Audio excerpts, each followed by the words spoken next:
نے بھی اپنی حیثیت کو کھو دیا ہے، جیسے اس نے اپنی حیثیت کو باقی نہیں رکھا ہے ایسے اس نے بھی اپنی حیثیت کو باقی نہیں رکھا ہے۔ سورج کے سامنے جو فضا کا پہلا ذرہ آیا اس کا مقام ختم ہو گیا، فضا کا جو پہلا ذرہ آیا اس کی اپنی حیثیت ختم ہو گئی، فضا کا جو پہلا ذرہ آیا اس کا اپنا مقام جاتا رہا ہے۔ جب صدیق پیغمبر کے سامنے آئے، اس پیغمبر دو عالم کے آفتاب نبوت نے ایسی روشنی کو ڈالا ہے، اب صدیق فنا ہو گئے ہیں میرے پیغمبر کے اندر، صدیق فنا ہو گئے پیغمبر کی باتوں کے اندر، صدیق فنا ہو گئے پیغمبر کی باتوں میں، صدیق فنا ہو گئے پیغمبر کے ارشادات میں، صدیق فنا ہو گئے پیغمبر دو عالم کے کہنے پہ۔ جو پیغمبر نے کہا وہی صدیق نے کیا، جو پیغمبر بولے ہیں وہی صدیق بولے ہیں۔ میں تفصیل نہیں لینا چاہتا، اگر اسی بات کو تمہیں سمجھنا ہے تو جا حضرت مولانا نور الحسن شاہ بخاری رحمت اللہ تعالی علیہ کی نبی و صدیق کتاب کو پڑھ لے۔ حضرت علامہ نور الحسن شاہ بخاری نے میرے پیغمبر کی سیرت کا احاطہ، صدیق اکبر کی سیرت کا احاطہ اس انداز سے کیا ہے کہ جہاں تمہیں پیغمبر نظر آتے ہیں وہیں صدیق نظر آتے ہیں۔ اللہ نے یوں ملا دیا تھا کہ میرے پیغمبر کا نواز تھا وہ بھی شہید ہوتا ہے، صدیق کا نواز تھا وہ بھی شہید ہوتا ہے، پیغمبر کا نواز تھا وہ بھی پیاسا جاتا ہے، صدیق کا نواز تھا وہ بھی پیاسا جاتا ہے۔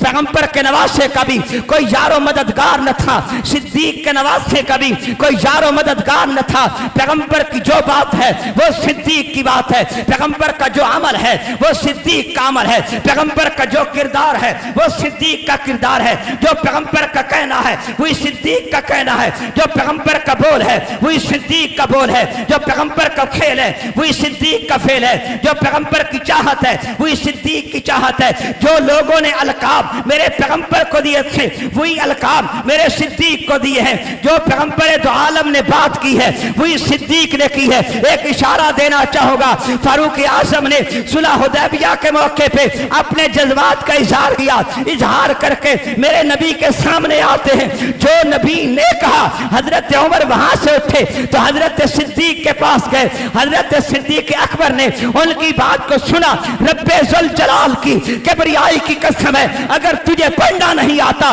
آنکھیں میں دیتا ہوں، اگر تجھے عقل نہیں آتی ہے سوچ میرے سے جا کے لے لے، اگر تیری عقل نہیں ہے تو کسی دانا کے پاس چلا جا، اگر تیری آنکھوں پہ پٹی ہے تجھے صدیق نظر نہیں آتا تو پھر آنکھیں کھول کے دیکھ لے کہ تجھے نظر آئے گا۔ جو بول پیغمبر نے کہے تھے حضرت عمر نے پلٹ کے عمر صدیق کے پاس گئے، صدیق نے وہی کہا جو نبی نے کہا تھا، الفاظ وہی ہے جو آقا کے تھے، الفاظ وہی ہے جو مدنی کے تھے، الفاظ وہی ہیں جو محمد عربی کے تھے، الفاظ وہی ہیں جو رحمت کائنات کے تھے، الفاظ وہی ہیں جو وما ارسلناک الا رحمت للعالمین والے پیغمبر کے تھے، تاکہ ساری کائنات کو یہ پتہ چل جائے جیسے سورج کے سامنے پہلی فضا آئی ہے اس کی حیثیت ختم ہو گئی، صرف سورج نظر آتا ہے۔ جب صدیق کی بات آتی ہے صدیق نہیں رہتا، سر سے پاؤں تک محمد نظر آتا ہے۔ کون نظر آتا ہے؟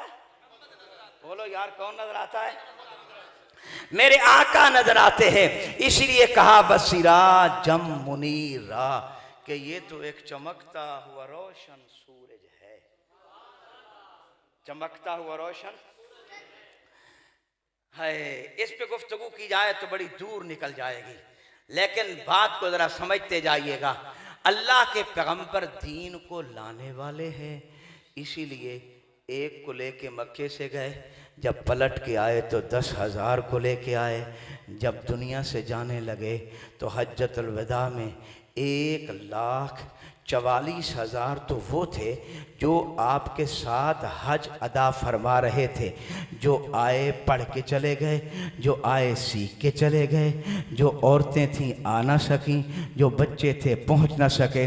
علماء نے فرمایا ہے یہ 5 لاکھ کے قریب نبی کے صحابہ ہیں، یہ صحابہ کرام نے اللہ کے پیغمبر کو دیکھا اور کلمہ پڑھا ہے، اور زندگی کی آخری سانس تک اسی پہ قائم رہے۔